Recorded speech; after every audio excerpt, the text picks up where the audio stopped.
quiero que nos tomemos un ratito para cambiar de tema, porque siguen pasando cosas. Se están rompiendo el precio de las materias primas en el mundo. Está viendo una caída en este momento del precio de las materias primas. Eso afecta a la bolsa de Estados Unidos, se va a empezar a afectar a la de Argentina. Es decir, la crisis no terminó. Yo entiendo que por ahí muchos, como pasas una semana sin leer que Trump llevó los aranceles a 1000, crees que eso terminó. La verdad que el efecto pobreza que generó, nosotros lo explicamos en su momento, el efecto pobreza que generó semejante destrucción de riqueza por la bolsa, por los títulos públicos, por todo lo que pasó en Estados Unidos y en el mundo, se ve después. Es decir, la bolsa se adelanta, ¿sí?, cuando le baja el precio un 30% a todas las empresas, porque estas empresas van a perder dinero, o en algunos casos van a ganar menos, porque se viene una fuerte recesión en el mundo. Una de las cosas que cae es el precio de las materias primas. Nosotros somos vendedores de materias primas. Este es un gobierno muy dólar dependiente. Vos fíjate que ahora encima como estrategia tiene pisar el precio del dólar. Bueno, ¿cómo haces para pisar el precio del dólar si las cosas que vos vendés valen menos hoy? Porque hay una crisis. Y en los últimos días ocurrieron cosas, hubo cambios de rumbo, volantazos del gobierno, que estaría bueno que los expliquemos y que los debatamos, porque en los próximos días va a haber nuevas noticias de parte de Milei con respecto a esto, y va a haber reacciones del mercado. Ayer me decía un mayorista, vos sabés que las empresas tienen jefes de productos, entonces hay un tipo que es el jefe del aceite y dice, bueno, yo tengo que mantener mi porción en el mercado y dar de ganancia $10 millones este año. Entonces viene el ministro de Economía y dice, che, mirá, yo hablé con el supermercado, te va a llamar, porque yo hablé con él, y te va a decir que no te va a aceptar la lista de precios y vos bancátela. Y el tipo dice, ok, está bien. ¿Saben cómo labura el jefe de productos? Yo lo vi eso, yo lo vi. Labura con un precio que se llama precio promedio. Entonces el tipo dice, bueno, yo a las grandes cadenas de supermercados le vendo a este precio, a las empresas medianas le vendo a este precio, a los autoservicios le vendo a este precio, a los mayoristas grandes, y con eso hago un precio promedio que me da ganancia. Cuando vos lo obligás a venderle más barato a esas cadenas, el tipo tiene que ir a subir los otros. Eso es lo que está ocurriendo en este momento. A los locales de proximidad. Así es. Así es, lo que hace es subirle, por ahí creen que eso va a cambiar la inflación. Es factible que cambie el índice. Es decir, que deforme el índice por la forma que está tomando, que ya una de las deformidades que tiene el índice actual es que la gente se corrió mucho a los almacenes, mucho más que hace 20 años cuando se armó ese índice, porque la pobreza te lleva hacia ese lugar. Una de las formas que está mal medida es esa. Bueno, ahora se corre y se encuentra con que ahora el almacén te cobra más caro, porque el gobierno obligó a venderle más barato a los supermercados. Y nada, el comentario que tenía preparado para hoy es: el gobierno de extrema derecha de Milei, yo quiero que recordemos esto todos los días, desde que asumió, todos los meses cayó el consumo. Todos los meses, nunca habíamos visto algo así. 16 meses de caída de consumo, y en marzo tuvo una inflación del 3,7% y una inflación de alimentos del 5,9%. Lo recuerdo porque como los veo festejando todo el día y uno se pregunta, ¿de qué se ríe, señor ministro?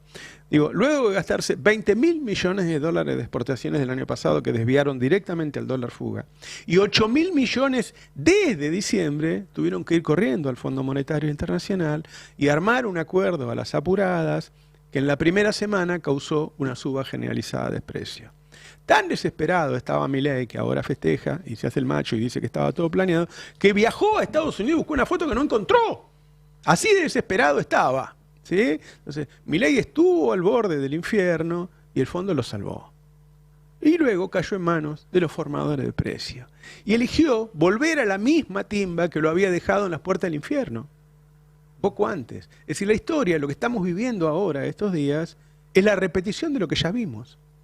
En los últimos meses había diferencias entre Caputo y Milei. Nos enteramos por Ricardo Arriazu, que los conoce a ambos, sobre qué había que hacer con el blend, qué había que hacer con la flotación. Había distintas formas de verlo. Cuando se definió eso, dio la impresión de que la partida la había ganado Milei, porque sacó el blend, cosa que a mí me parece muy correcto. El blend era que se desviaba una parte de las exportaciones para sostener los dólares financieros. Ahora, el acuerdo tenía, a mi juicio, un error, que es dar unas bandas muy amplias, y en esas bandas todos los formadores de precios miraron la banda más alta. Entonces lo que tuvimos en los primeros días fue una suba de precio generalizada, ¿sí? Porque todos tomaron ese precio como referencia. Ahora, en el acuerdo con el fondo, si vos lees el documento del fondo, dice que el gobierno iba a intervenir en cualquier momento, no solo en la banda más baja o más ancha, 1000 o 1400, sino que en cualquier momento. Si lees el documento de prensa que saca el Ministerio de Economía, dice lo mismo. Ahora, cuando se dispararon los precios, Milei se asustó. Milei se asustó y cambió su estrategia y aseguró que él no iba a intervenir hasta que llegue a 1000. Y ese es un cambio muy grande. Quiere decir que el presidente, que tiene 12.000 millones de dólares en la mano, dio el precio del dólar que él quiere. Es una señal terminante. No es un mercado que está funcionando bárbaro. Estamos con, mirá qué lindo el mercado, cómo lo abrimos. No, no, no. Es un tipo que tiene 12.000 millones de dólares en la mano y dice, ¿sabe qué? Vale 1000. Entonces ahí Milei cambió la disparada inflacionaria, la canjeó por bicicleta financiera. Cambió el plan. Ahora, con el dólar con precio decidido por el presidente, se ofreció una tasa de interés que renovó la bicicleta financiera con más ganancia todavía. Es impresionante la ganancia que genera. Incluso permitió a extranjeros venir a timbiar y sumarse a la burbuja. Hay una placa donde nosotros pusimos, que creo que cualquiera lo puede entender, ¿no? El primer paso, el FMI le da la plata para bajar el precio del dólar. El segundo paso es que suben la tasa de interés. Entonces vos tenés un dólar que ya te dijo el presidente cuánto va a valer y te subo la tasa de interés que timbea. El tercer paso es, una vez así, avisar que lo vas a llevar a 1000. Ya está todo armado. Tenés los dólares para sostenerlo al 1000, vos decís que vale 1000 y te subo la tasa de interés. Muchachos, vendamos los dólares y hagamos la timba. Y el cuarto paso es una medida del Banco Central que permite que los extranjeros sumen más dólares y vengan a timbiar acá. Una vez que estaba hecho eso, el JP Morgan sale a aconsejar a sus clientes que vengan acá. Estaba todo armado, muchachos. Estaba todo armado. Y así empieza la timba. Y así empieza la timba. Ahora, Milei, ante la disparada inflacionaria, volvió al plan de bicicleta de Caputo. Lo que quiero decir que al final la disputa la ganó Caputo. Es decir, en el fondo, en Argentina, estamos en manos de un timbero. Porque Milei no tiene la estatura para discutir política económica en Argentina. Entonces siempre la partida la gana Caputo. Y Caputo es un timbero. Y Caputo es un timbero. Ahora, luego de las elecciones, no solo va a tener que enfrentar este problema, sino que cumplir con todas las cosas que firmó. Si vos te vas a encontrar con que en algún momento los dólares se acaban, recordemos que cuando llegan estos dólares, el Banco Central estaba en menos 12.000 y llegaron 12.000, es decir, que está en cero. Poner que los aguante, que vuelva a reventarse los dólares de los depositantes, después se va a encontrar con eso. Y se va a encontrar, además, con que tiene que modificar la edad jubilatoria, hacer la reforma previsional, hacer la reforma laboral. El tipo va a tirar 12.000 millones de dólares y después los costos los pagamos todos. Ahora, el equipo económico le dijo, además, al campo, que liquide ahora porque van a llevar el dólar a 1.000 pesos. Y que ahora el negocio se los dijo. Mirá, liquida ahora y pone en la timba financiera. Se lo dijeron, le están diciendo eso al campo. O sea que vos tenés un gobierno que sin plan productivo propone timba. Ya venía mal la industria, ahora viene mal el campo, y hay peligro, y por eso lo tomo en cuenta, que empiece a andar mal las empresas de hidrocarburos, porque tienen un petróleo a muy, muy bajo precio y un dólar a 1.000. Si el FMI no auxiliaba al gobierno con 12.000 millones de reservas negativas que tenía y 18 días seguidos de vender reservas, así llegó a estar, 18 días seguidos de vender reservas y 12.000 millones de negativas, el dólar iba a explotar.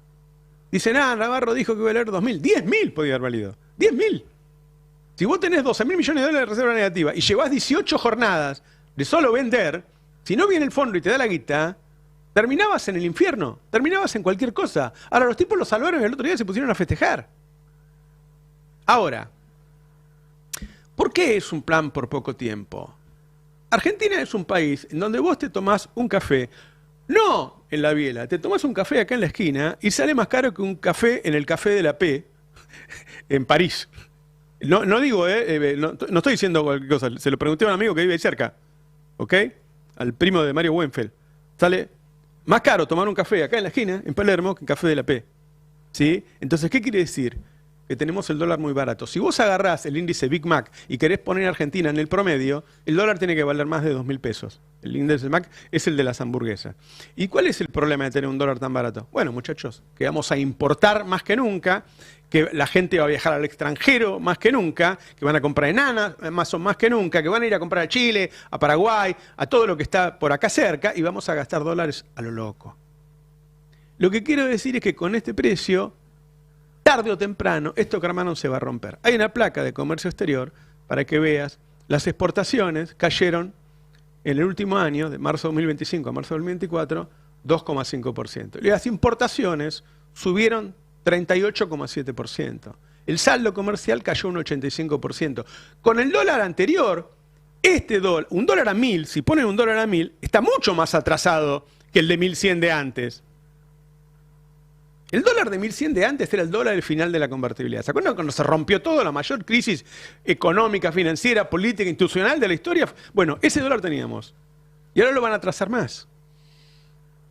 Entonces, esto en lo que estamos metiéndonos es un problemón.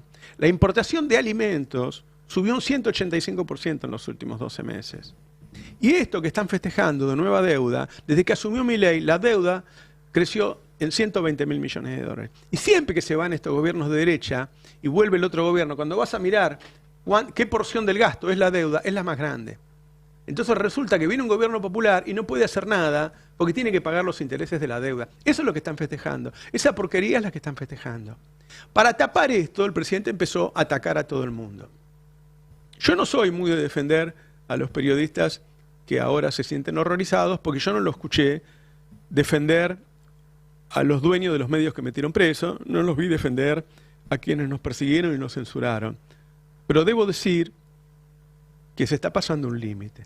Fue muy amenazante el tuit del otro día que dice mentirosos, porque hay una parte que dice que no hay el odio suficiente hacia estos periodistas. Y yo me pregunto, cuando el presidente dice que no hay el odio suficiente, ¿de qué está hablando? ¿Qué demostración de odio está esperando de sus militantes hacia lo que él llama los periodistas ensobrados? Que no es de nosotros, porque él ya ha dicho que le llama así a los periodistas de derecha, que son los que se esconden y no dicen desde qué lugar hablan. En ese sentido lo tiene bastante calado.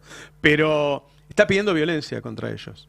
Entonces, así como yo pido que no se agredan a los periodistas que tienen una mirada nacional y popular, pido hoy que no se agreda, que no haya violencia contra los periodistas que puedan tener una mirada de derecha o de centro. Y esa es una amenaza del presidente hacia todos esos periodistas. Entonces, eso es grave. Eso es grave. Es un gobierno que en las próximas 6 elecciones sabe que pierde 5. Y de acá a octubre es muy factible que las pierda todas. Ayer Timerman estaba dando un dato lo tenemos el video, ¿no? De la provincia de Buenos Aires. Me parece muy interesante de verlo. A ver. Oposición, ¿cómo va la cosa? Es un trabajo realizado por 3.0, la consultora de Sheila Wilker, que el domingo que viene se reintegra, y Alaska, la consultora de Juan Courel. Tengamos presente que esto es provincia de Buenos Aires. La primera pregunta es cercanía con espacios políticos. Y los resultados los podemos mostrar en pantalla. Lo que aparece claro acá es que cuando uno habla de cercanía con espacios políticos, Unión por la Patria de Cristina, Axel y Sergio Massa está primero. El peronismo está primero con 37. La Libertad Avanza con 21 y el PRO de Mauricio Macri con cerca de 10. Bueno, él sabe que el PRO de Mauricio Macri, más allá de que se una, no le va a dar los 10. Entonces el tipo se ve que puede perder todas las elecciones. Y no sabe qué va a pasar con esto, porque por más que puede planchar el dólar y tiene guita, sigue teniendo reservas negativas, hay una tormenta financiera internacional. Y esas encuestas son las que le van a empezar a jugar en contra en los mercados. Está pasando un veranito, 1 semana, 2 semanas, después se le va a complicar. Quiero hablar un poco de lo que está pasando en el mundo, para referenciarlo con Argentina. Porque estamos asistiendo a un recambio de potencia dominante de Estados Unidos a China, con humillación incluida. Con humillación incluida. Porque Donald Trump está retrocediendo en chancletas y los chinos se le cagan de risa. Los chinos que le ganan en todo, le ganan en tecnología, le ganan en ciencia, le ganan en infraestructura.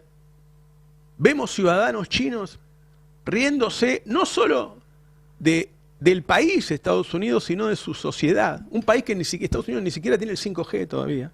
Los chinos ya deben estar por pasar al 6G. Se ríen de una sociedad que, voy a citar a los chinos en sus videos, dicen que es obesa, que se droga. Se ríen del hombre blanco que ante el fracaso se hunde.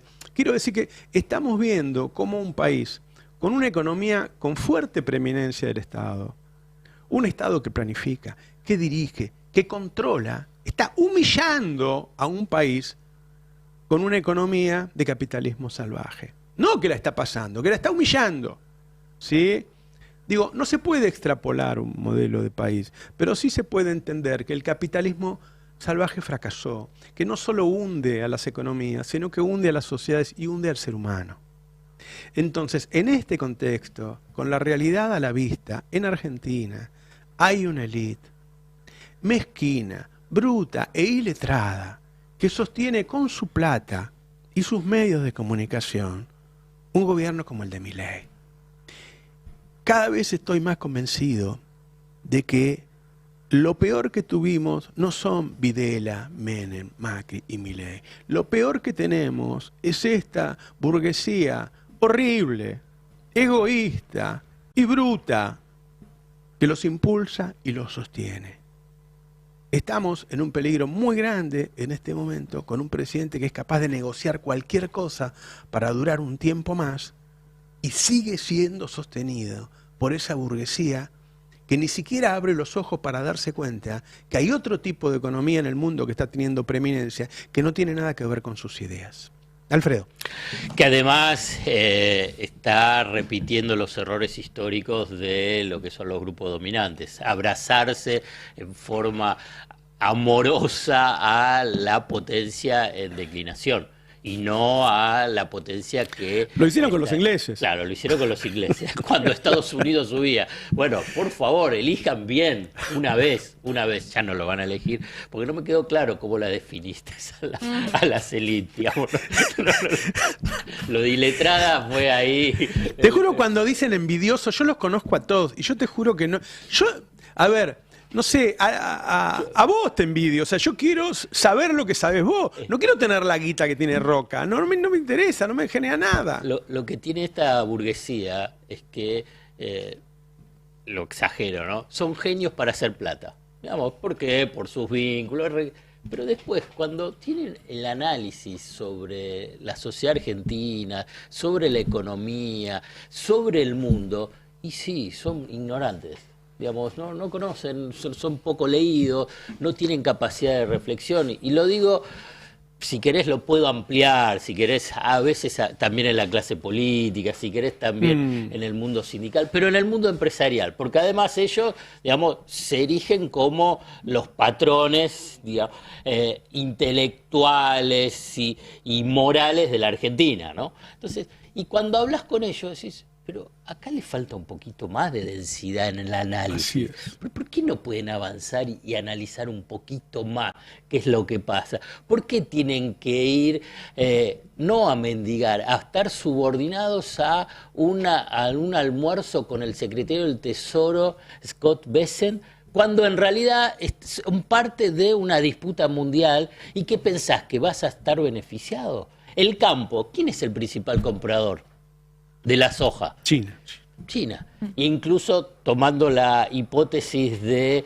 Adrián, que Estados Unidos te dice, no, mirá, tenés que frenar tu producción agropecuaria. Entonces, e incluso con esa hipótesis, ¿y por qué entonces vos te abrazás a Estados Unidos? Vamos, ahí hay un aspecto que yo creo que es de negocios, que es de intereses, pero con una mirada tan corta, digamos, una ignorancia sobre las dinámicas políticas, económicas y sociales y del mundo. Pero aparte te digo, no te tenés que abrazar a China. Yo no digo que hay que abrazarse a China, para nada tenés que abrazarse. Tenés que abrazarte a la región, con las diferencias. Incluso, si querés, con el Chile, en su momento de Piñera, digamos, te tenés que abrazar y decir, bueno, vamos a negociar en el bloque, que es la única forma que podés negociar con esta potencia, porque si no te pasa por encima. Así se negocia en el mundo, pero es tan básico, y no lo entienden. Y piensan que si te abrazás a Estados Unidos, te va a ir mejor. bueno, mirá, Techín, todo bárbaro, te abrazás y la verdad que vos podés ganar espacios de mercado, pero los chinos te están barriendo, en perspectiva. Sí. En perspectiva. Te estoy mencionando Techín, que es lo más fuerte. Lo más fuerte. Y el resto, bueno, entonces yo creo que es un nudo central. Cuando vos estabas mencionando, y coincido plenamente, sí, hay que analizar. Como todo es multicausal, pero un nudo central del subdesarrollo en Argentina es la clase dominante, la oligarquía, las élites, la burguesía, ponerle el nombre que quiera. Ese es el nudo Esa es la central. continuidad. Los otros son circunstanciales, algunos más brutales, otros. La continuidad es esa burguesía fallida que los pone y El los tema es que sostiene. tienen una justificación material también, porque es una burguesía con mucha vocación de colonia y es una burguesía que se para en la extracción de recursos naturales. Digo, Techín, que logró un desarrollo industrial y demás, ya se está reconvirtiendo en Tecpetrol. Digo, ya entiende que el panorama para la Argentina tiene que ver con justamente la extracción de esos recursos para el resto del mundo. Entonces hay un argumento material donde ellos ven enriquecer sus riquezas, vivir en un country lejos de todo el mundo, de la realidad de la mayoría de la Argentina, y tener esa vocación de colonia, pero con intenciones de venderle justamente a ese imperio que encuentran en Estados Unidos. Sí, un adjetivo que me parece que en la descripción que hacía Roberto yo añadiría, que es el de cipayo, pero no en términos, no en los términos quizá absolutos en los que lo planteó en su Argentina tomó en el siglo Audechi. XIX la idea de ser la granja de Inglaterra. Sí. No es nuevo esta vocación por el colonialismo que decía Cande o aludía Alfredo. Para mí, la novedad es que la élite argentina abjuró de cualquier proyecto nacional de desarrollo, y no de ahora, desde hace mucho tiempo, y es la que diferencia a la derecha argentina de la derecha regional. Quería tomar como referencia lo que vos decías, Alfredo. Hasta Pinochet, tan cruel y brutal como los dictadores argentinos, brasileños, paraguayos, hasta Pinochet en Chile tuvo conciencia de desarrollo nacional cuando impidió la enajenación del cobre. Del cobre. Y lo protegió constitucionalmente. Y ahora también. Y continuó. Por eso, continuó. y todos sus continuadores por derecha hicieron lo mismo. Bueno, En asociación con el sector privado también. hay que en decirlo, Brasil, la industria paulista, que en términos de comportamiento económico no es muy distinto a lo que describía recién Cande, salvo por un detalle. La industria paulista es esencialmente nacionalista. ¿Por qué? Y bueno, porque compite en el mundo desde Brasil. Entonces no le sirve que estén mejor la industria mexicana a la industria paulista. Comete errores groserísimos. Lo metieron en cana a Lula pensando que se comieron el verso de Bolsonaro y después lo tuvieron que ir a buscar a la cárcel a Lula para sacarlo a Bolsonaro. Porque no son igual de chambones, pero tienen concepto de desarrollo nacional. Pero rápidamente reaccionaron. Acá no. Claro, porque acá no quieren tienen meter a Cristina presa. Claro, acá no tienen concepto. acá insisten con el mismo Es la camino. diferencia sustancial. Acá Sí, la quieren claro. meter presa y aparte, fíjate, hacen campaña para meterla presa. Claro. Pero Brasil, también hay que decirlo, no me quiero poner muy economista, pero fue el único país de Sudamérica que tuvo acceso al Plan Marshall, tuvo un desarrollo financiado en parte como parte de las cadenas de desarrollo industrial. Digo, tuvo otra historia que por ahí en nuestra historia económica siempre estuvo esa disputa a lo Diaman de, bueno, el campo, la industria, el campo y la industria como si fuesen dos polos que no pueden convivir, que no pueden complementarse. Y es la historia de siempre que estamos Vos viviendo. fíjate que en este momento van a traer maquinaria usada y van a romper el polo industrial que se armó alrededor del campo, en Santa Claro. Fe, que son los que hacen la maquinaria, para traerle máquinas usadas al campo para bajarle un poquito los costos frente a al tema de la baja precio de los commodities y la baja del precio del dólar. Están empezando a Entonces, exportar entonces, vaca en pie ganado, o sea, ni siquiera la matan acá, no sé cómo decirlo de manera más técnica, pero no, importar bienes de capital usados. Sí, Exacto. claro, exacto. Es de Pero una hay- destrucción. Total. Pero por Hay eso razones digo de la objetivas élite que también, no puede ser que no esté viendo que financiás la ciencia, Mirá, que haces estas cosas. hace una Tan semana- cortoplacista puede ser que son las ganancias de este año. Roberto, hace una semana salió un informe muy completo que compara elites de distintos países del mundo. Ah, de Ana La de Ana Castellani. Castellani. Exactamente. Y entre otras cosas te dice esto, la mayoría de las elites argentinas son herederos, viejos, varones, con nivel educativo bajo. En promedio, en los países desarrollados, uno de cada 5 miembros de las élites tiene por lo menos un doctorado, un postdoctorado. En la Argentina es solo el 5%. Es decir, tenemos una élite muy pobre también. Tenemos élites que se dedican a... Pobres a intelectualmente. Sí, intelectualmente. Pobres intelectualmente. Una élite que se dedica a extraer renta no siempre de sus fue así. negocios. No siempre fue así. puede ser, Al extraer no puede renta de ser. sus negocios es muy bajo el porcentaje de dueños que además dirigen sus propias empresas, que tienen roles dirigenciales en sus propias empresas y toman las decisiones estratégicas. Es decir, tenemos una élite a la que le faltan... no es una buena élite, no es una élite virtuosa, más allá de que podemos discutir después en qué lugar la élite sí fue virtuosa, porque vivimos en un mundo donde hay pocos ejemplos de élites. Digo, Elon Musk está mucho más formado y es un tremendo hijo de puta también, no pasa solo por ahí. No me quedo qué. Yo creo que hay que diferenciar, si algo para mí se aprendió de la experiencia de la 125, que todo parecía como el campo, y después fue como, bueno, pará, no es lo mismo los exportadores, los pool de siembra, los pequeños productores. Bueno, acá es lo mismo, no es la gran... Hay una parte de la elite muy chiquitita que efectivamente se va a beneficiar con este modelo de extracción. Y eso no va a ser la gran parte de la elite, que tiene que ver con un proceso de incipiente desarrollo industrial. Esos van a perder. Ojo que este dólar puede Pero piensan terminar como- con sus propios socios.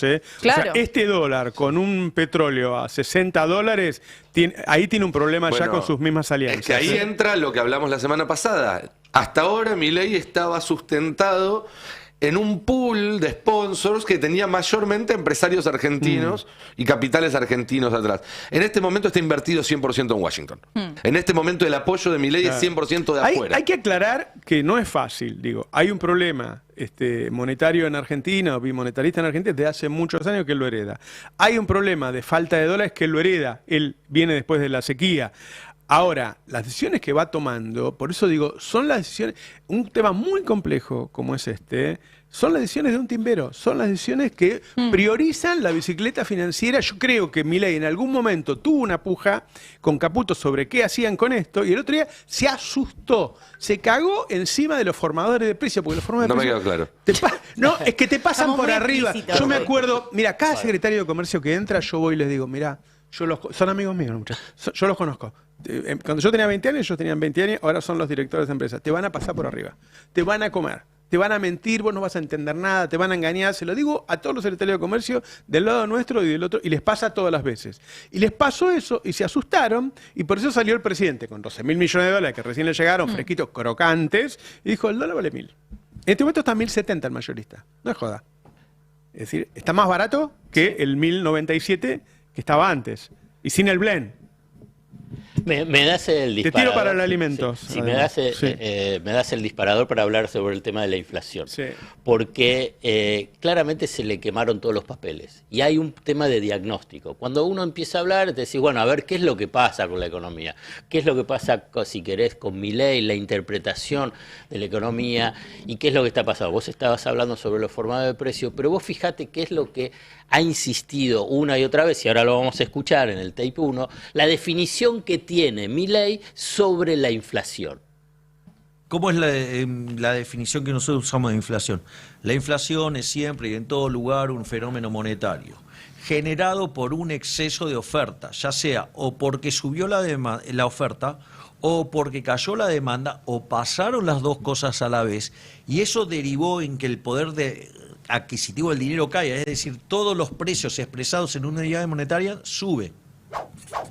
Bueno, si tenés que hablar con los formadores de precios, y acá ya estás en un tema que a vos se te quemaron los papeles. Claro. Si tenés que pisar el tipo de cambio para que no suban los precios, y estás con un problema en el diagnóstico. Si tenés que pisar el salario para que esa demanda no incremente y se lleve a precio, y bueno, estás con un problema de diagnóstico. Ese es el problema de diagnóstico principal, que además lo sigue sosteniendo. Uno puede decir, bueno, es el discurso y él es un pragmático y en realidad avanza sobre pedirle a Molinos y Unilever que no suban los precios, apretándolo públicamente Toto Caputo por Twitter. alguno que decir, pero escúchame, ¿cuál era? Antes Moreno apretaba, estos aprietan de la misma forma, no suban los precios, le dice a los supermercados, ustedes no convaliden. Pará, acá no tiene nada que ver Milton Friedman, digamos, porque la definición de Milei es de Milton Friedman, no es de él, quiero decirlo, es de esa lógica bien monetarista, y él la repite. ¿Pero para qué la repite? Ya está, ¿a quién le está hablando? Porque la palabra del presidente así se devalúa, y cuando se devalúa, la iniciativa política en la economía se debilita, y entonces también después eso refleja en los precios, porque la inflación también es un factor político. Bueno, él agudiza cada uno de los puntos vinculados con la inflación, pero además en esa palabra que se devalúa, la palabra presidencial, es cuando también dice que va a colapsar la inflación cuando sube. Vamos a escucharlo. La base monetaria no se va a agrandar. no crece. El resultado fiscal no me inyecta pesos, me saca pesos. O sea, con lo cual va a haber menos pesos. Se está recomponiendo la demanda de dinero. La verdad que 6,5 puntos del PBI es una pelotudez cuando fue históricamente 13, ponele. Con lo cual, digamos, la demanda, digamos, la base monetaria por lo menos debería duplicarse en condiciones normales de presión y temperatura. Pero no solo eso. Además, la economía argentina crece más que la economía americana. Con lo cual la demanda de dinero está volando. Por lo tanto, digamos, vos necesitás pesos y no hay más pesos.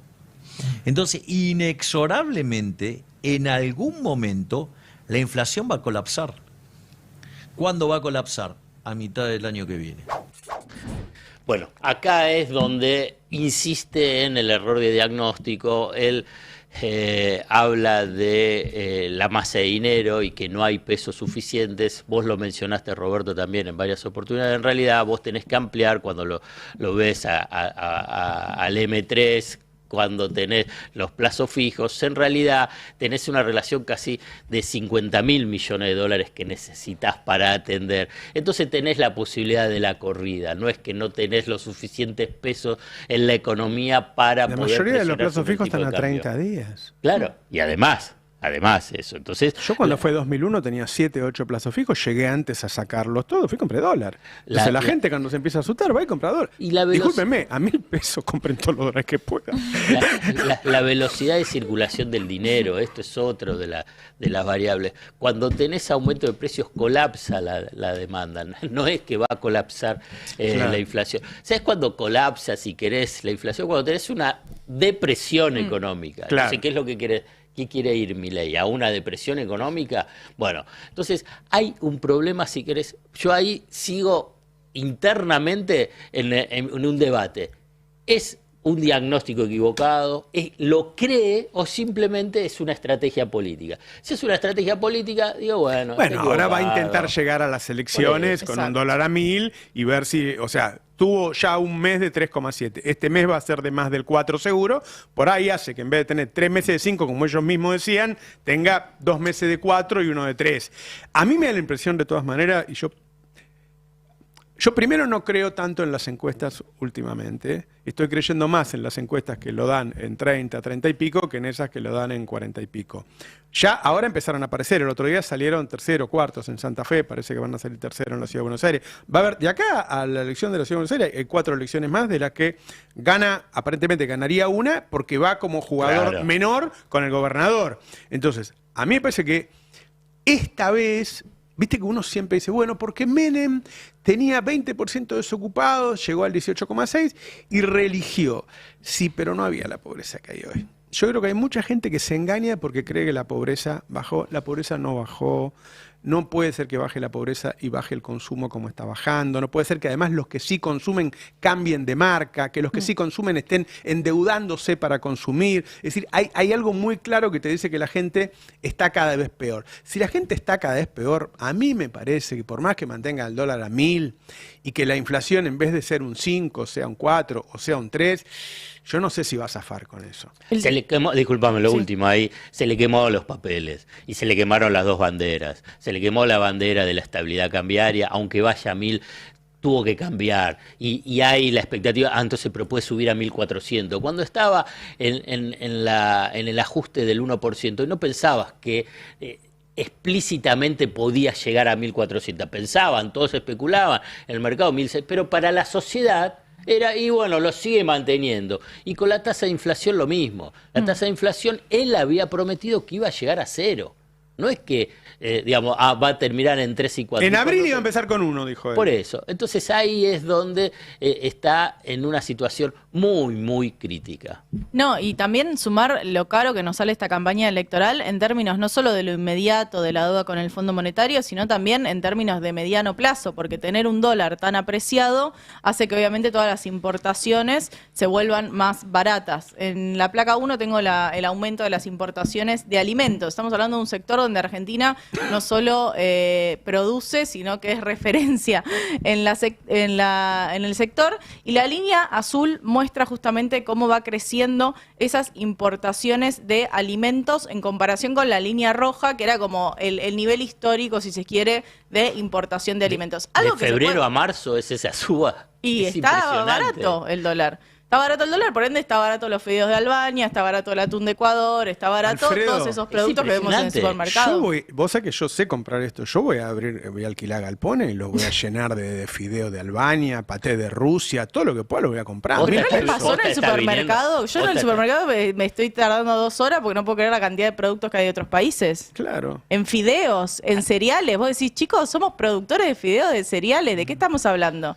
¿Cómo puede ser que se estén yendo dólares de la balanza comercial para estos dólares? Y ahí en la placa 2 vemos justamente el resultado de esto. Esto era solo importaciones de alimentos, pero ¿qué nos cuesta en términos de balanza comercial? Porque todo esto cuesta dólares. Por más que el dólar esté barato, esos fideos de Albania se pagan efectivamente en dólares, y lo que se ve es esa reducción del saldo comercial, ¿no? Para quienes no están en YouTube, uno ve una barrita que durante el primer año de gestión de Javier Milei fue para arriba, sobre todo después de la devaluación profunda, la primera devaluación que hace Caputo, y que en los últimos 3 meses justamente se hizo muy magro ese saldo comercial, y hay que ver cómo va a evolucionar, y si no, justo venimos en este trimestre donde las exportaciones crecen mucho, así que eso debería dar un poco de aire, pero ¿qué va a pasar cuando se termine este trimestre de oro para la Argentina y estemos cada vez más cerca de las elecciones?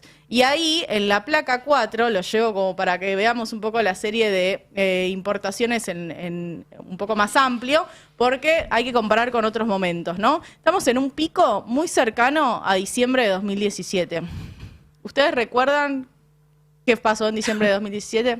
Hubo una gráfica histórica de una comunicación de economía donde la inflación de repente no iba a cumplir la meta de inflación y se había puesto más menos 2. Más menos 2, sí. Por eso es conocido históricamente Sturzenegger y Iliach. Que le mandamos un abrazo, que falleció el padre. Le mandamos un abrazo. El punto es que el nivel de importaciones en términos de volúmenes, estamos muy cerca de ese nivel. Entonces habla justamente de la antesala de lo que fue después el 2018 con las sucesivas corridas cambiarias, porque efectivamente no podíamos mantener ese nivel de dólar con ese nivel de apertura en las importaciones. Así que digo, los desequilibrios no se resolvieron, y acá hay una apuesta, y adhiero en esto de lo timbero, un all-in a mantener la inflación a como de lugar, pero con unas elecciones que, más allá de todas estas que vamos a ir viendo en los próximos meses, bueno, tiene que llegar hasta octubre. Yo te digo la verdad, a mí me mandan de los bancos, che, Roberto, ¿te vas a subir a esto? Entonces te muestran qué pasa si vos entrás ahora y incluso el dólar sube. No que se mantiene o baja, sino si sube. Y hasta 1.350, 1.360 seguís ganando. ¿Entendés? Es tanta la ganancia en pesos que él te cubre no solo 1.000, te cubre hasta 1.400. No hay forma de perder, ¿entendés? En esta timba. Ahora, claro, alguien lo paga, no es como dice Feynman, que no lo paga nadie. La tasa de interés la pagamos nosotros. Es decir, es el Estado el que se hace cargo de esa deuda. Y después hay un precio del dólar en que ya nada tiene sentido, ¿entendés? O sea, yo me acuerdo en los 90 que mis viejos, que siempre habían sido humildes, se fueron a Europa. ¿Viste? Eso es donde vos hacías 7 países en 20 días, qué sé yo. Pero no tenía sentido. Mi viejo me llamó de París y yo lloraba, porque mi vieja lavaba la ropa para afuera cuando yo era chico. Entonces no tenía ningún sentido. Pero era tan regalado todo que mi viejo obrero agarró los ahorros y se fue. Entonces no podés llegar a ese ridículo. Porque además, digo, la cantidad de gente que te compra eso para votarte, que son los que van afuera, los que están comprando celulares, los que compran Amazon, ¿alcanzan para ganar una elección? Si la gente de Semana Santa cayó 16% respecto a la gente que viajó el año pasado. Que es ir a Mar del Plata 3 días, loco. O sea... No, y que muchos de esos se fueron a Chile. Esto es otro, un Claro, reflejo del atraso claro, cambiario. claro. ¿Por qué vos vas a ir a Chile o por qué vos vas a ir a Brasil o por qué vos vas a ir a Uruguay? Entonces, porque claramente te resulta más barato. Entonces, ese es el del tipo de cambio que vos estabas hablando. Claro. Es los niveles de distorsiones. Porque yo, ahí lo de que El de mostraba 2001 era 1050. El de 2001, sin sumarle la inflación del 3,7. Es decir, te debe bajar a 1000 el de 2001. 2001 nos comimos 5 años de recesión y después explotó. ¿No? Bueno, estamos ahí, en el mismo lugar que 2001. La balanza comercial, si bien es al estilo Milei, si sacás el superávit energético, te da déficit. Entonces y el energético, bueno, está muy atado a lo que vos también antes mencionabas, Roberto, del precio internacional del petróleo y el gas. Entonces, la fragilidad... El gas está cayendo en este momento 5%. Bueno, la fragilidad que tenés, entonces... Tenemos mala leche, hay que decirlo también. Sí, la puta, vendemos gas nosotros. Hacen Lola. apuestas muy riesgosas también. Claro. O sea, eso es cierto. Y también es cierto que Milei asumió ya con una economía muy complicada, como vos decías antes. Pero son 3 cosas distintas. Afuera puede haber una tormenta de puta madre. Vos podés haber asumido con goteras y que no son culpa tuya. Ahora, si vos te pones en bolas, agarrás un pararrayos y salís a bailar en el medio de la tormenta y te cae un rayo, entonces la culpa Claro. no es ni de la tormenta ni de las goteras. Claro. Es tuya que decidiste tomar esa actitud de riesgo. Y lo que está haciendo Milei con la economía argentina equivale a eso, a desnudarse, a sacarse Claro. cualquier tipo de defensa y a salir a probar suerte con un pararrayo en el medio de una tormenta. Che, yo mencionaba recién, no me había involucrado en este tema de los insultos, qué sé yo. No me interesan demasiado, reconozco. Como yo también digo malas palabras, no me importaría mucho que el presidente me diga una mala palabra. Pero me parece que ese tuit del otro día... Hay diferencia. Hay Roberto. diferencia, bueno. Él es presidente. Está bien. Pero te quiero decir que cuando nos echaban, nos censuraban, no nos dejaban laburar, a mí me amenazaban anoche, me decían que me iban a matar, Alfredo. Sí. Me parecía peor. Pero me parece que el tuit del otro día, donde él dice no están odiando lo suficiente, pide una demostración de odio. Yo lo interpreto así. Le está pidiendo a los suyos una interpretación de odio. Es decir, ¿qué está pidiendo que le hagan a esos periodistas de La Nación, por ejemplo? Que los golpeen. ¿Qué está pidiendo? Es decir, me parece que él, en su desesperación, sale a buscar en cualquier lado. Y me parece que esto que pasó en los últimos días, con Canosa y yo qué sé, algo tiene que ver, tiene una relación con gente de él, es la extrema derecha que juega en todos lados, porque es demasiado simplista decir, no, como él se lleva mal con Canosa, entonces no tiene nada que ver. ¿Y en qué tiene que ver? Mirá, ellos necesitan que hables de otra cosa de acá a octubre. Cualquier interpretación que vos puedas hacer, como te estamos explicando hoy, van a intentar que no la hagas. Tu tema principal tiene que ser odiar a cada uno. Fíjate que los acusados, además, son todos cercanos al kirchnerismo, cercanas al kirchnerismo. La idea es que vos odies, que es un sentimiento terrible. Utiliza el insulto. El insulto es, obviamente, una forma de violencia, es un prolegómeno de la violencia. ¿Sí? Primero el tipo te insulta, después terminas a los golpes. Genera humillación, la persona insultada se siente humillada, está comprobado, está estudiado, por eso los trolls insultan en las redes, la gente se siente muy mal con eso, es decir, él está buscando un clima de violencia. Después se victimizan, ¿viste? Dice que la culpa la tenemos nosotros, qué sé yo. A mí me parece, leí la nota de Adrián Murano el fin de semana, que este tema que se ha armado ahí tiene que ver con todo esto. Primero que viene de la extrema derecha internacional y después por los actores en juego, ¿no, Adrián? Sí, te referís a... Bueno, hay un lado A y un lado B del tema Canosa. El lado A es el público, es el que vimos todos, el que tiene ese componente de show y entretenimiento de la tele de la tarde, que se fue agravando con el tiempo. Si quieren vamos haciendo, por si alguien no está al tanto, una breve secuencia de hechos, insisto, del lado A, de lo público. Lo interesante, tengan paciencia, viene en un ratito en el lado B, que es lo que conecta a esta política global de derecha, agresiva, violenta, que está tan bien descrita en ese libro que hemos recomendado varias veces, que son Los Ingenieros del Caos. Claro. Y que... Por eso digo, esto no es algo nuevo, sino algo que entra dentro del plan. Sí, y es un plan de negocios. Nunca olviden que cuando hablamos de estas posiciones que parecen posiciones ideológicas, estamos hablando de un plan de negocios, y en el caso Canosa, aunque parezca mentira, queda perfectamente demostrado que detrás de lo que parece ser una discusión hasta moral, hay un plan de negocios. Pero bueno, tengan paciencia que vamos a llegar al lado B para contar ese detalle. Arrancamos con la crónica que preparó nuestra compañera Nela, porque todo empezó el miércoles 10 de abril y es importante seguir la secuencia de hechos. Acá estamos haciendo un servicio a Alfredo Zayat, que probablemente por eso... se esté enterando ahora de todo esto que vamos a contar. El título C, no con detalles. Bueno. Arrancamos con el tape de Marcela Tauro, el 1, que es quien dispara la acusación, la primera acusación sobre Lizzie Tagliani. Y me fue mal. Claro. Porque ¿Y qué me han pasó cagado con Lizzie mucho. Tagliani? Bueno, lo que se supo en su momento. Que creo que vos lo sabés, Federico. Ay, Obvio. amo este panelista del amor. A mí lo que me dolió es que ella había sido compañera mía y teníamos buena relación, no éramos amigas, pero teníamos muy buena relación, tanto que cuando ella viajaba a Rosario y eso del otro, íbamos a comer con ella, boliche y demás. Eran amigas las parejas, digamos. Cuando ella vino a Rosario no estaba, por lo menos vino con Floppy. Ah, ok, no tenía pareja ahí. O si tenía, no viajó. No me acuerdo si estaba con... Porque generalmente estuvo mucho tiempo no me acuerdo en eso. pareja siempre. Sí, casi siempre está en pareja. Sí. Pero me molestó eso que le haya escrito. Le escribió por Instagram. Sí. ¿Pero qué le puso? No importa, ya está, pero No, bueno. a ver... Bueno, ahí vemos todo son medio largos los cortes para esta hora y para este día, pero básicamente arranca como una cuestión bien de televisión de la tarde. Espectáculos, una acusación de robanovios. Tardamos en entender de qué se trataba. Claro, empieza así. Lo toma Canosa el tema, que venía con un problema de rating, y el contexto es importante, venía un problema de rating, y lo lleva a su barro. ¿En qué canal está? Canal 13.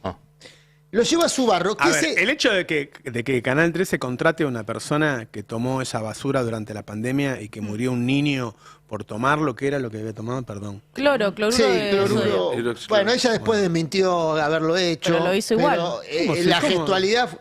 ¿Cómo que si Dijo que no vimos? había tomado. Es que yo qué sé, no importa lo que tomó, No, lo que importa es lo que claro. dijo que tomó. Pienso lo mismo. Desmintió que el líquido fuese ese, pero la acción fue de promocionar, Obvio, claro. tomar la bandina. Bueno, sí, el 13 lo hace, y lo comentamos acá en su momento cuando empezó a menearse su contratación, como una forma de importunar a Milei en esta relación medio amor-odio que mantiene. Milei tiene todavía el tuit fijado contra el Grupo Clarín, lo tiene ahí desde hace ya semanas, meses diría. Bueno, lo toma Canosa, que venía con un problema de rating y que chapotea el barro mejor que nadie, en este barro. Pero le agrega su propio componente biográfico. Escuchala, es el tape número 2. Yo tenía que descansar, entonces yo me iba a dar un baño y me metía en la cama a dormir una siesta literal. Y dejaba mi equipo en mi casa porque los necesitaba para después producirme en casa, para ir a Canal 9 todos juntos en mi auto. Y yo muchas veces dejaba la puerta de mi cuarto abierta. Y muchas veces vi que me faltaba plata de la cartera. Hasta que un día, y nunca lo conté, yo abrí la ducha, como que me fui a dar un baño, me puse la bata y me quedé sentada así en la bañera. Y cuando conté, qué sé yo, 50 segundos, entré a mi cuarto y vi como me estaba la señora Lizzie Tagliani robando plata de la cartera. Bueno, ahí está. La acusación pasó de robanovios a mechera. ¿Sí? contra la misma persona. Contra Yo no Lizzie había visto Tagliani. esta cosa, es una locura. Bueno, Yo cuando era chico abría la ducha y no entraba también para que mi vieja pensaba que me estaba bañando. ahora, ¿qué pasa a partir de ahora? Porque hasta acá es televisión de la tarde, con personas chapoteando en el barro. Alfredo, vos que Sí, estás siendo sí. jurado imparcial en esta historia. Sí, vergonzoso. Yanina Latorre empezó también, ¿eh? Bueno, por eso, no nos pero olvidemos, empezó ¿eh? en ese lenguaje, en el lenguaje donde quien es audiencia del programa a la tarde celebra, acompaña, Claro. Se son divierte, chismes, sí. es un entretenimiento, ¿sí? Deja de ser un entretenimiento cuando ya vamos a ver el Take 4, Canosa, que vio que hay rating ahí, y que venía de un programa de rating, trae a colación otro tema que ya es mucho más delicado que una cuestión entre privados, si querés, entre figuras del espectáculo acusando entre sí de cosas hasta simpáticas, como que le sacó plata de la cartera. Eso. No, hasta simpática, porque estamos hablando de cosas que son entre famosos, menores. Pero pasa de También, claro ¿quién oscuro. no se afanó una cartera? No, digo simpáticas por el lenguaje incluso que Te van a utilizaban. recordar eso, Roberto. Entalar en una cartera no se le negaba nada. Claro, pero en Talar iban a hacer un baño de espuma No. mientras el otro choreaba, revisaba la cartera. Baño de espuma no tengo visto. Bueno, por eso. Este- Ese es el componente luminoso. Lo que a mí me llamó la atención, en serio, que para mí la pedofilia es un tema de este Bueno. gobierno. Es un tema de este gobierno. Ahí Yo vamos, cuando ahí lo vi, vamos. dije, esto tiene que ver con este Ahí gobierno. vamos. Vamos a escuchar justamente cuando el tema pasa de claro oscuro. Esto fue el 14 de abril, hace muy poco. Y ahí en el Take 4 vamos a escuchar justamente a Canosa pasando de claro oscuro. De Marcelo Corazza. ¿Cuánto vale el silencio de Marcelo Corazza? ¿Tendrán miedo a que la mierda suba y manche a gente muy poderosa? ¿De qué labura Corazza todavía desde su casa? ¿Será que todavía Corazza desde su casa está haciendo lo mismo que lo llevaría a prisión, pero tiene un padrino y por eso sigue? Averigüen, no me dejen sola en esto. Y todos saben que Lizzie conoce mucho a Marcelo Corazza. Dicen que la Bueno, ahí conductora... está. Entra en el barro de Lizzie, pero lo lleva a un lugar que ya no es entretenimiento. Yo no es decía recién, me decía que espectáculo. no se escuchaba bien, que para mí todo el tema pedofilia está relacionado a los generadores de idea de este gobierno. Y es directamente así como lo comentás. ¿Por qué? Y ahora vamos a entrar al lado B de esta historia. Porque hasta acá es la parte que todo el mundo vio. Claro. Pero tenemos cosas para contar, cosas nuevas para contar respecto a esto que vos mencionás, que es la vinculación directa entre la trata de personas, los negocios de determinadas organizaciones de lobby, servicio de inteligencia y el propio presidente Milei, a partir de una figura que reúne estas dos historias, que es la de Tim Ballard.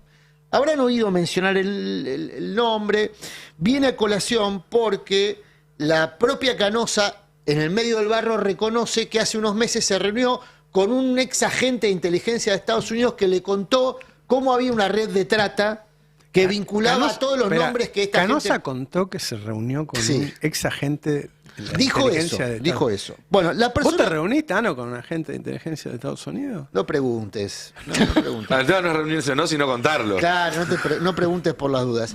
Bueno, Tim Ballard, ¿quién es Tim Ballard? Es un señor que dice haber sido agente de inteligencia de la Home Security, es decir, de un departamento específico de seguridad de Estados Unidos.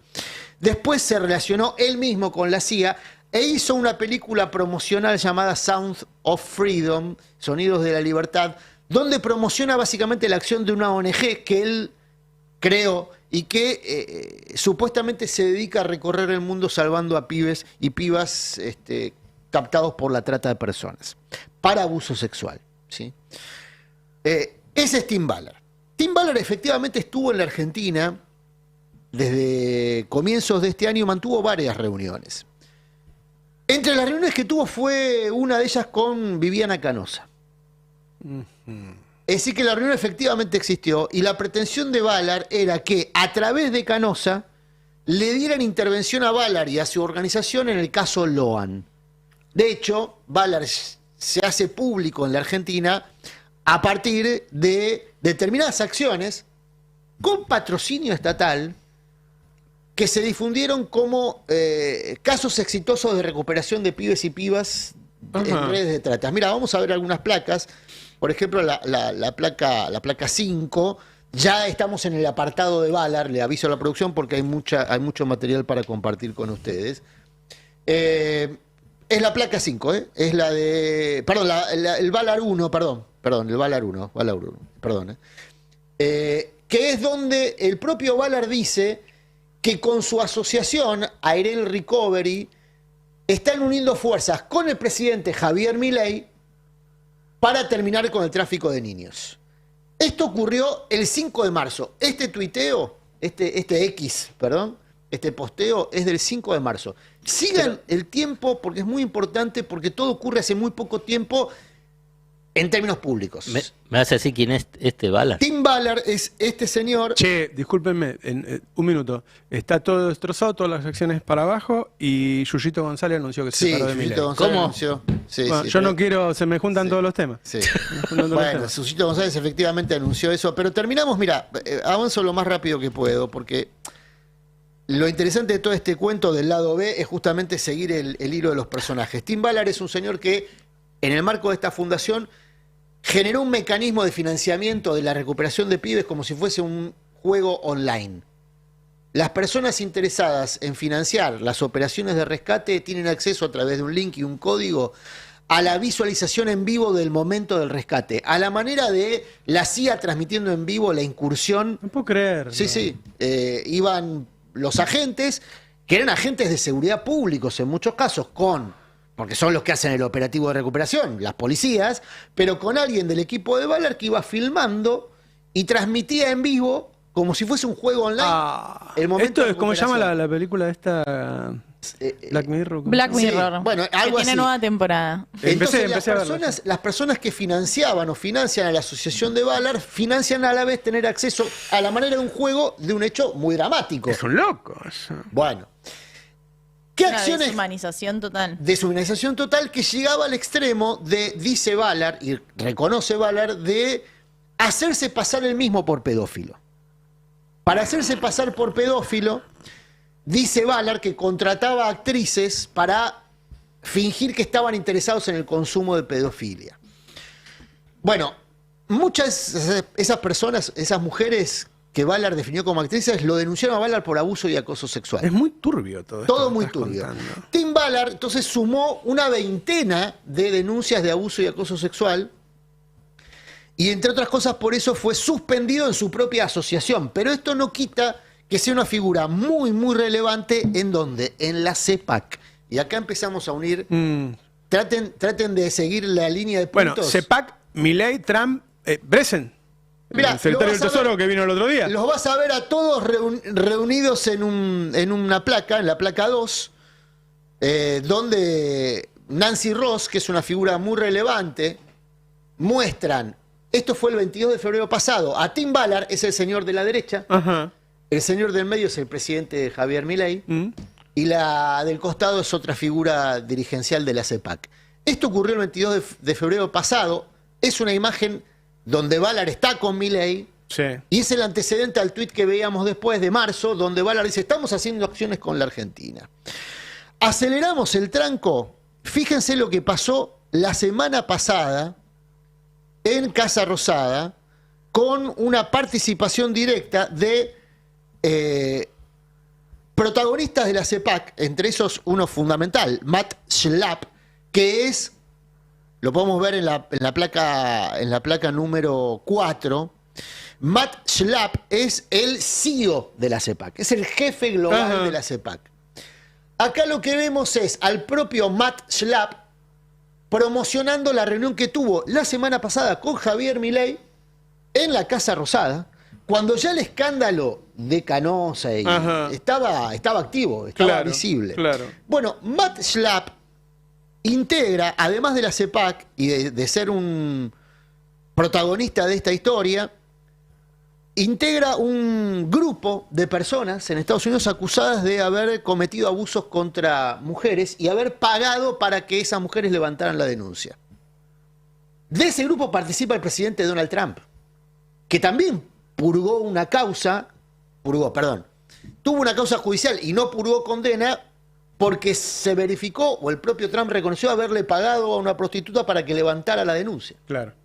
Bueno, al señor Schlapp, la CNN, por ejemplo, reportó que se lo acusó de lo mismo.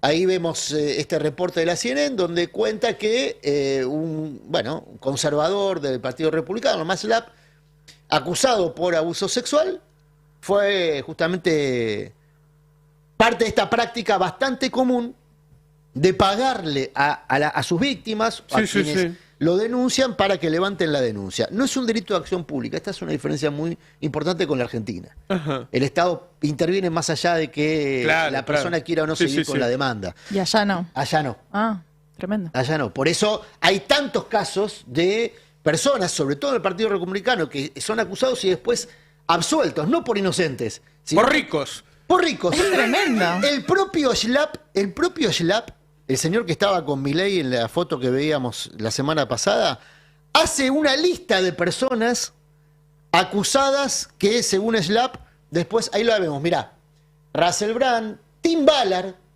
Lauren Boebert, Tim Scott, Donald Trump, Kristi Noem. Son, según Schlapp, víctimas de campañas sucias de personas que los demandan por abuso.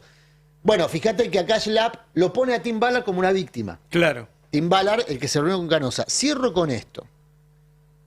Tanto Schlapp como otras figuras forman parte de una organización que se llama Tactic Global.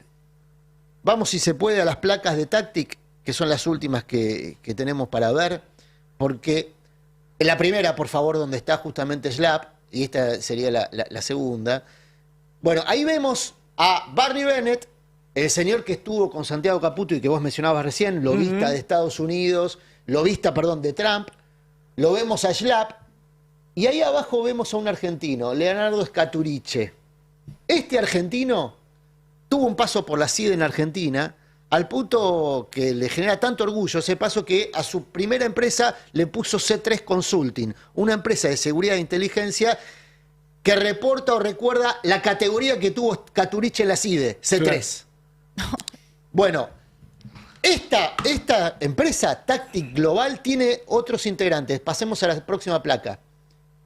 Van a ver, son todas figuras de la CEPAC. En la próxima placa se ven las figuras ya también, muchas de ellas argentinas, que son las que veíamos recién. La mujer de Schlapp, Soledad Cedro, una argentina que es la vicepresidenta de la CEPAC a nivel global. ¿Y recuerdan el nombre de la tercera?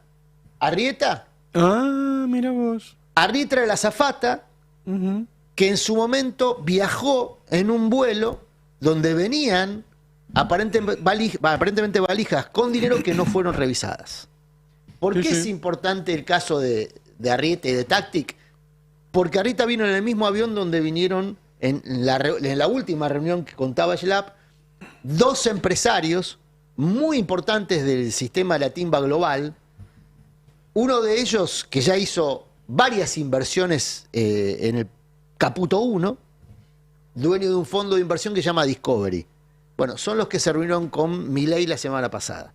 Es decir, que detrás de todo, ahí vemos... Claro, detrás de todo lo que vimos, que son las acusaciones, las víctimas, los que fueron acusadas, el llanto, las peleas, hay algo político de mucho grosor, de mucha densidad, de mucho volumen, en el que está involucrado Milei y de mucha guita. Política y guita, lo que decía Alfredo hace un ratito, la timba que vuelve y vuelve a todo vapor con toda esta gente. Nos tenemos que ir ahora, obviamente vamos a seguir todo el día con el tema de Papa Francisco, pero también con la actualidad, porque en este momento hay una caída de la bolsa muy fuerte en Estados Unidos y acá. Se acentúa la caída del dólar, es decir, una decisión política claramente, me dice que están pisando las importaciones también para llevarlo a 1000. La verdad que... se van a ganar miles de millones de dólares con esta timba. Es una estafa. Es una estafa. Pero bueno, vamos a seguir con todos estos temas durante todo el día. Un abrazo a todos y a todas. Muchas gracias. Chao. El Destape 1070.